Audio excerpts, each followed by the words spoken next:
অনেকে রয়েছে যারা বাংলাদেশ থেকে এসেছেন, তারা এই আমাকে হ্যালো ওই যে ভিডিওগুলো দিলাম না ওগুলো চালিয়ে কিন্তু হ্যাঁ ঠিক আছে ঠিক আছে ঠিক আছে 8টার শুরু তো লাইভ আছে না সবে 7টা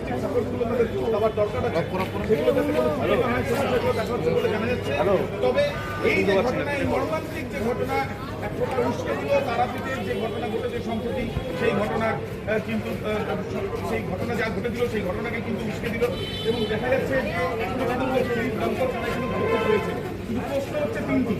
অগ্নিনির্বাপণ ব্যবস্থা জেনে শুনে বানানো হয়েছে, যেখানে সাধারণ মানুষের এইভাবে চিকিৎসা করানোর জন্য যারা ঘুরতে আসছেন কলকাতা শহরে তাদের এইভাবে মৃত্যু হলো, এর দায়টা এই বিষয়গুলো কিন্তু সামনে আসছে এবং এই বিষয়ের পরিপ্রেক্ষিতে পুলিশ এখনো পর্যন্ত বেশ কয়েকজন কেন এই ধরনের ব্যক্তিগত দেখা যাচ্ছে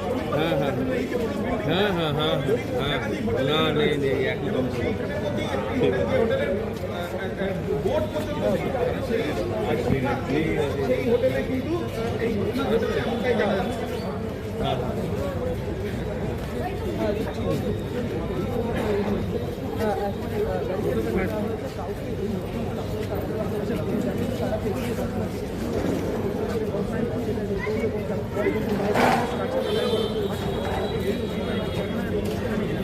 একদমই তাই, প্রশ্ন তো অবশ্যই থাকছে, কারণ এই হোটেল